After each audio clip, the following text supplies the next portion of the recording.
Olá, muito bom dia. Muito obrigado mais uma vez pela sua companhia. Está começando mais um programa Agronegócio. Eu desejo a você paz e saúde.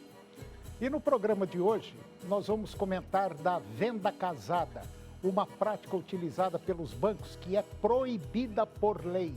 Eu vou conversar com Guido Juliano Martins de Araújo, diretor do Instituto Saga das Águas, e nós vamos falar sobre a COP30 e o endividamento da população brasileira. Vamos comentar também do mercado de fertilizantes após a eliminação das tarifas sobre fertilizantes importados. E você vai ver que o mercado principalmente o mercado da carne, está com um problema muito sério em relação ao preço. E nós vamos falar também da COP30. O programa Agronegócio já está no ar.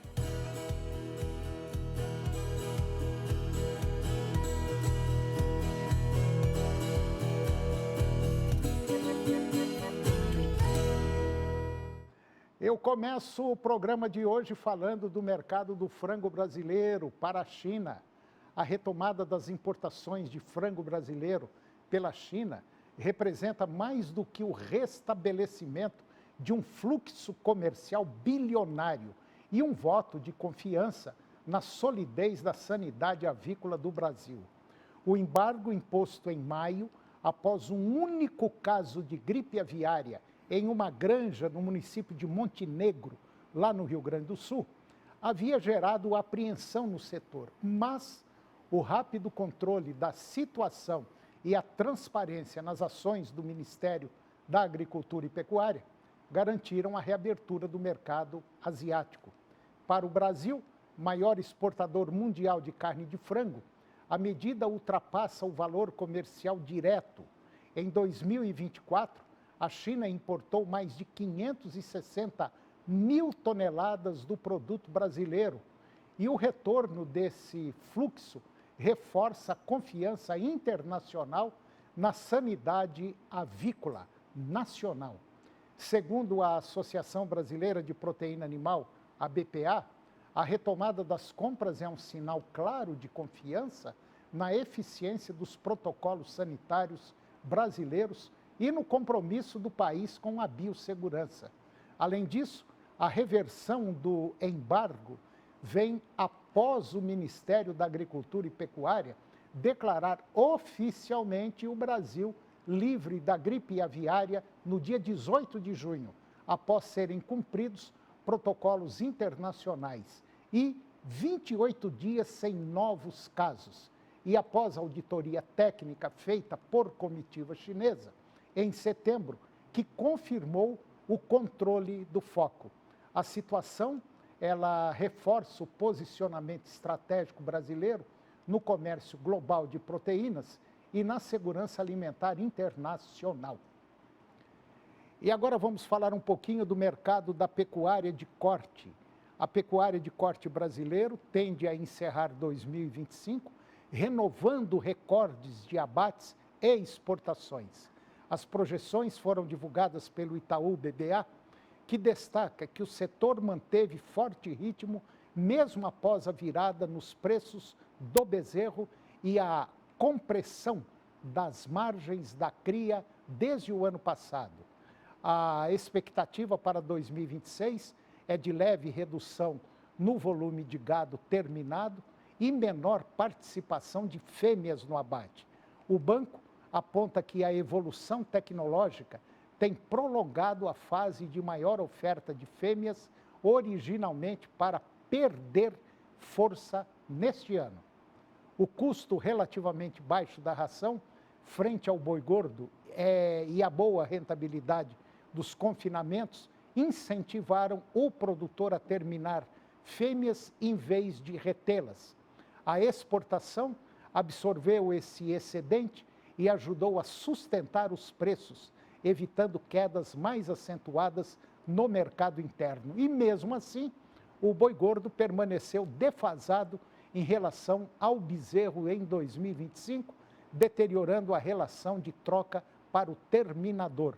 E caso a projeção de menor oferta de gado se confirme em 2026, a redução do abate deve fortalecer o movimento de alta do boi gordo e já a cria tende a seguir um ciclo de valorização influenciada pela queda nos nascimentos, após anos de descarte intenso de fêmeas. O cenário internacional, ele também joga a favor do Brasil. A oferta limitada de gado para abate nos principais concorrentes, como Estados Unidos, Austrália e Argentina, indica manutenção de um ambiente positivo para a carne bovina brasileira. Com déficit crescente no rebanho desses países, os preços internacionais tendem a permanecer em trajetória de alta, favorecendo o fluxo exportador nacional. E agora vamos comentar do mercado de fertilizantes após a eliminação das tarifas sobre importados.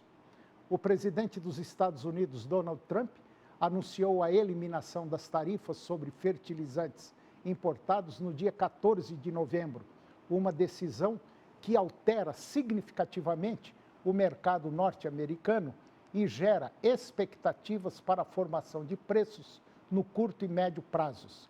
De acordo com o relatório semanal de fertilizantes da Stonex, a retirada das tarifas deve reduzir o custo dos adubos importados e restaurar a atratividade do mercado dos Estados Unidos, um dos mais relevantes do comércio mundial de nutrientes.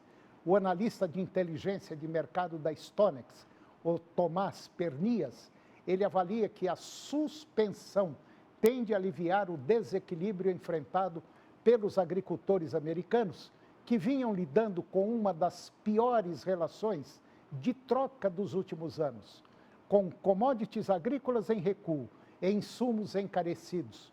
Durante a vigência das tarifas, fornecedores internacionais redirecionaram cargas para outros mercados, o que reduziu a oferta interna nos Estados Unidos e contribuiu para a manutenção dos preços em patamares elevados. A incerteza do ambiente também fez com que os agricultores americanos reduzissem novas aquisições com a retirada da tarifa, e o mercado já reagiu. A queda expressiva nos preços futuros do fosfato diamônico, que é o DAP, nos últimos dias, é um sinal claro de que o mercado incorporou rapidamente a mudança e passou a precificar expectativas baixistas. Pelo menos é o que explica o especialista Tomás Pernias. No entanto, esse especialista pondera que o movimento de baixa pode encontrar limites. A proximidade da temporada de formação de estoques para aplicações da primavera pode sustentar a demanda e impedir uma queda linear dos preços, e o mercado vive agora um jogo de forças. De um lado, o fator baixista da retirada das tarifas, de outro lado, a recomposição das compras e a necessidade de abastecimento. E agora você vai ver que a venda casada é proibida por lei. Porém, os bancos não respeitam essa lei. A venda casada, ela acontece quando um fornecedor condiciona a venda de um produto ou serviço a outro produto ou serviço. Por exemplo, a liberação de um crédito rural seja condicionada à compra de outros produtos e serviços bancários, título de capitalização, aplicações financeiras, consórcio e etc. A Confederação da Agricultura e Pecuária do Brasil, a CNA, ela criou o canal Nada Além do que Preciso, com o objetivo de orientar os produtores a reconhecer a venda casada na concessão do crédito rural nas instituições financeiras do país. A prática abusiva é ilegal e proibida pelo Código de Proteção e Defesa do Consumidor. Confira.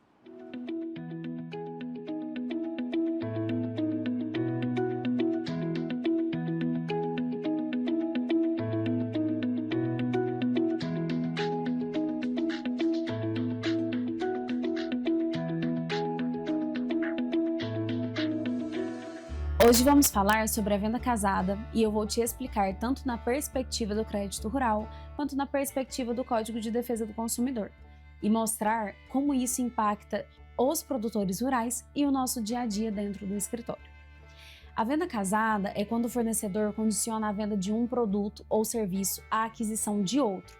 A lei proíbe isso expressamente. No CDC, está no artigo 39, inciso 1º. É vedado ao fornecedor condicionar o fornecimento de um produto ou serviço a outro sem que haja relação técnica ou comercial entre eles. Em outras palavras, o consumidor tem que ter liberdade para escolher o que vai contratar. No crédito rural, a discussão ganha um tom mais sensível. É comum o produtor buscar financiamento e o banco exigir a contratação de um seguro rural como condição para liberar o crédito. O que muitos desconhecem é que a própria lei do crédito rural determina que, se o banco exigir o seguro como garantia, ele é obrigado a oferecer ao mutuário, no mínimo, 2 apólices de seguradoras diferentes, sendo que pelo menos uma delas não pode pertencer ao mesmo conglomerado econômico-financeiro da instituição credora. O parágrafo 1º do artigo 25 é claro. A instituição financeira que exigir a contratação de apólices de seguro rural como garantia para concessão de crédito rural fica obrigada a oferecer ao financiado a escolha entre, no mínimo, 2 apólices de diferentes seguradoras, sendo que pelo menos uma delas não poderá ser de empresa controlada, coligada ou pertencente ao mesmo conglomerado econômico-financeiro. Isso significa que, se o banco exige o seguro, ele tem que apresentar 2 opções reais e uma delas deve ser totalmente independente, sem ligação com o grupo econômico do próprio banco. Quando o banco apresenta apenas uma apólice ou oferece 2 opções de seguradoras do mesmo conglomerado, a venda casada está configurada. O parágrafo 2º reforça que o produtor pode recusar ambas as opções apresentadas pelo banco e optar por contratar o seguro com qualquer outra seguradora habilitada, desde que regular junto à SUSEP. E o parágrafo 3º determina que o contrato de financiamento deve trazer de forma expressa a comprovação de que o mutuário recebeu mais de uma proposta e escolheu uma delas livremente, ou, se preferiu, apresentou a apólice própria de outra seguradora. Além disso, temos também a perspectiva da venda casada por vinculação do grupo econômico. Imagine que o banco exige que o seguro seja feito apenas com uma seguradora X, pertencente ao mesmo conglomerado financeiro. O produtor acaba pagando mais caro e perde o direito de escolher a proposta mais vantajosa no mercado. O STJ, ao julgar o tema 972 dos recursos repetitivos, consolidou o entendimento de que é abusiva a prática da venda casada na contratação do seguro prestamista ou vida com a seguradora do mesmo grupo econômico da instituição financeira concedente do crédito. Em outras palavras, o banco não pode obrigar o cliente a contratar o seguro com sua própria seguradora ou restringir a liberdade de escolha. E esse entendimento vale também para o crédito rural, porque a prática não fere somente o CDC, mas os princípios que regem as operações rurais, a transparência, o equilíbrio contratual e a proteção da atividade produtiva. Quando a seguradora e o banco fazem parte do mesmo grupo, o produtor é colocado em uma posição de vulnerabilidade e o contrato perde a sua legitimidade. O STJ foi claro: se há imposição ou vinculação indevida, há venda casada, e essa cláusula é nula de pleno direito. Então, para identificar a venda casada na prática, basta observar: se foi apresentada apenas uma apólice, há ilegalidade. Se as 2 apólices são de seguradoras ligadas ao mesmo grupo do credor, há irregularidade. Se não há comprovação no contrato de que o cliente teve liberdade de escolha, há violação direta da lei. Quando isso acontece, a defesa pode ser exercida por meio de embargos à execução, caso aquele contrato já esteja sendo cobrado judicialmente, ou ação de repetição de indébito, se o valor já foi pago. E depois do intervalo eu vou conversar com Guido Juliano Martins de Araújo, diretor do Instituto Saga das Águas, e nós vamos falar sobre a COP30 e o endividamento da população brasileira. Nós voltamos já, é um minuto só.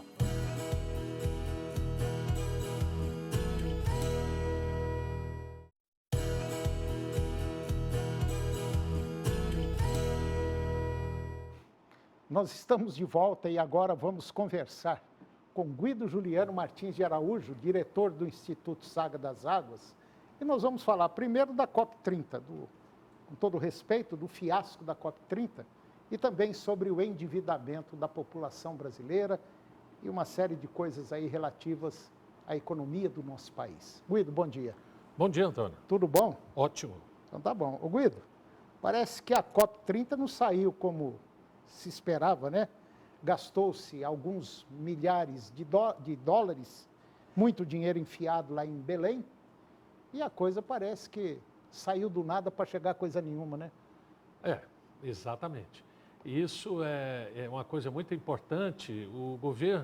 O atual governo apostava todas as fichas que esta COP30 seria o carimbo para que o atual presidente, ganhasse fôlego para a campanha do ano que vem, a campanha para a presidência da República, buscando a sua reeleição. Só que esta COP foi feita a toque de caixa, num estado extremamente pobre, a população é pobre, o estado é riquíssimo, mas todo esse dinheiro no meio do caminho que chega ao Pará, chega no estado do Amazonas, esse dinheiro não vai para a população. A gente tem que saber para onde que eles vão. Então, o fiasco foi os estrangeiros chegarem no norte do país, nessa Amazônia maravilhosa, e enxergarem a miséria e o desgoverno, principalmente desses dois estados. Então fica muito ruim. Eles levaram documentos de cidades sem o mínimo, sem o saneamento básico, a assistência médica à população urbana e principalmente aos povos indígenas, que continuam morrendo sem nenhuma assistência do governo federal. Na verdade, fizeram uma maquiagem, né? Lá em Belém, em determinados pontos lá em Belém, e que no fim deu até uma ventania, uma chuva lá, e parece que derrubou muita coisa, né? Porque estava tudo amarrado com arame. Antônio, e é assim uma contradição. Uma COP30 trabalhando para diminuir as emissões dos combustíveis fósseis, ou seja, dos derivados de petróleo, mas a hospedagem do presidente foi num barco muito luxuoso que consumiu uma quantidade muito grande de óleo diesel, e os aparelhos de ar-condicionado nos estandes da COP30 abastecidos por óleo diesel. Isso não deveria ter acontecido, né?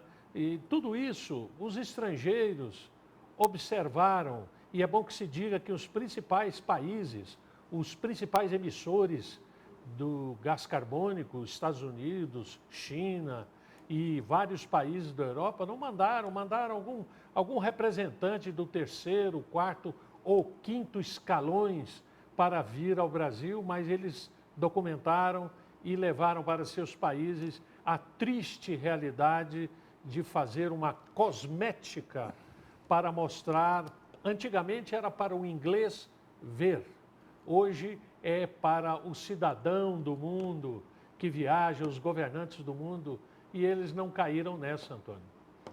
Ô Guido, eu fico observando, o Brasil, nós temos aí uma Embrapa, nós temos uma USP, nós temos uma universidade federal, nós temos técnicos capazes, né, Guido? Até recentemente eu falei em um dos programas que a gente não precisa disso aí tudo. Nós temos gente capaz aqui de resolver o problema, eu não digo do planeta, mas pelo menos nosso aqui, né, Guido? Nós temos técnicos aqui, doutores, especialistas, em basicamente quase todas as áreas. É uma pena que não é dado o devido valor e respeito a esses profissionais, né, Guido? Porque nós podemos fazer tudo aqui, só nós. Nós resolvemos o problema do país, se quiser. Eu fico muito chateado com isso, porque o dinheiro federal que vai para as ONGs da Amazônia, sem contar o dinheiro que vem de fora, de outros países, e você vê que não acontece nada, os indígenas, os povos originários estão morrendo por falta de o mínimo de assistência médica, sem contar a educação, uma alimentação digna. esses índios estão nessa situação. Os povos brasileiros morando em centenas de cidades no Pará e no Amazonas também com problemas sérios.